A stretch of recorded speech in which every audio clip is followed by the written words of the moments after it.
नमस्कार, आप देख रहे हैं बिहार चौरसिया पूर्वी चंपारण मोतिहारी और मेरा पेपर भी है। लेकिन मैं इस वक्त मोतिहारी से चलकर हमारे गोविंदगंज जो हमारे विधायक जी का घर पहुँचे हैं। अब हमारे सामने जो फ्रेम में देख रहे हैं वो राजन भैया है, हम लोग का गार्जियन। आखिर मैं जानना चाहता हूँ कि चुनाव का समय नज़दीक आ गया है और कुछ हम लोग को बताएं भैया।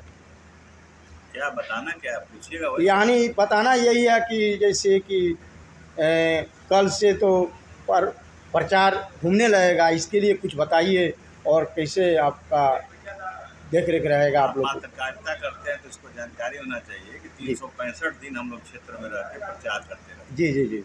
जन सेवा करते रहते हैं, जनता के बीच में रहते हैं जी। हवाई काम में हम लोग विश्वास नहीं रखते। पर्सनली मैं जी और मेरा परिवार हवाई कामों में विश्वास नहीं रखते। हम लोग चुनाव का इंतजार नहीं करते जी। हम लोग 24 घंटा जनता के बीच में रह के जन सेवा का काम करते हैं जी। उसके दुख दर्द का समाधान करते हैं। जो भी उनको दिक्कत परेशानी है उसको दूर करने का काम करते हैं। इसलिए चुनावी मूड हमारे लिए हर समय रहता है। रहा सवाल चुनाव का, यहाँ की चुनाव हम लोग थोड़ी लड़ते हैं, गोविंदगंज की जनता लड़ती है, आवाम लड़ती है।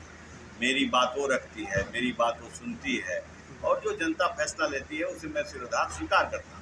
और रहा सवाल चुनाव का, इस बार 2025 का, हमारी किसी से लड़ाई नहीं है। इस बार की चुनाव में आप देख रहे होंगे कि हमारी सरकार, एनडीए की सरकार, नीतीश कुमार जी के द्वारा दिए हुए पैसों से कितने लोग रोजगार कर रहे हैं। 10-10 हज़ार रुपया मिला है सारे लोगों को। उसके बाद से देखिए वृद्धा पेंशन 1100 रुपया कर दिया गया।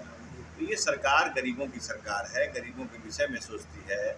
5-5 किलो राशन आज तक मिलते आ रहा है लोगों को। तो गरीबों की सरकार गरीबों के लिए सोचती है। तो कहाँ यहाँ इपट की लड़ाई है? यहाँ कोई किसी से लड़ाई नहीं है। जो लोग लड़ रहा है वो सिर्फ अपने पार्टी से, पार्टी के लिए लड़ रहा है और पार्टी को इज्जत बचाने के लिए लड़ रहा है और पार्टी के पैसों को लेकर के अपने पास रखना चाहता है। यहाँ कोई प्रत्याशी हमारे खिलाफ नहीं है, कोई प्रत्याशी से हमारी लड़ाई नहीं है। हमारी लड़ाई किसी से नहीं है। मैं चुनाव यहाँ 1 लाख से ऊपर वोट पा करके जीतूंगा।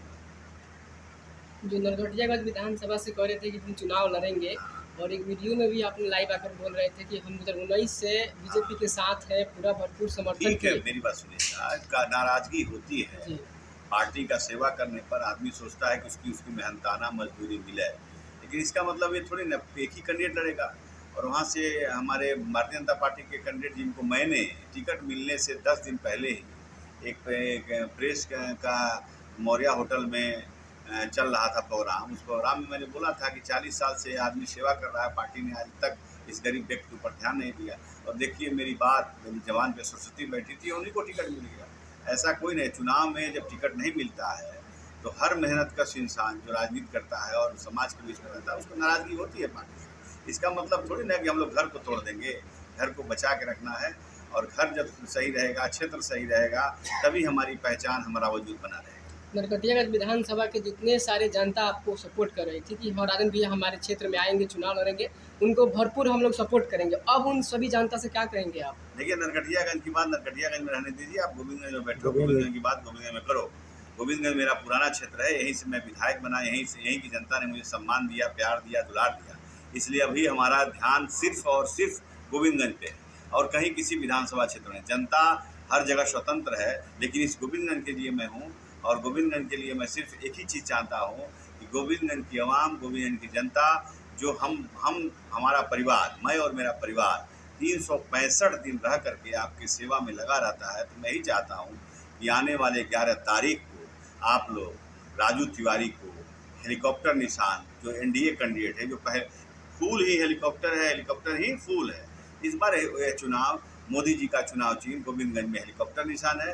हेलीकॉप्टर निशान पे आप लोग मुहर लगाएं और 14 तारीख को भारी मतों से जितवा करके सदन में भेजें, ताकि गोविंदगंज की मान, सम्मान, प्रतिष्ठा जो हमेशा बनी रही है वो बनी रहे। जाते समय एक और हम पूछना चाह रहा हूँ कि गोविंदगंज के लिए, जनता के लिए आप संदेश क्या देना चाह रहे हैं? गोविंदगंज के लिए संदेश क्या देना है? वहाँ की जनता है ना, हमारी आत्मा है गोविंदगंज, हमारा जिंदगी है गोविंदगंज। सारी दुनिया छूट जाएगा लेकिन गोविंदगंज के लोग और गोविंदगंज हमसे नहीं छूटेगा।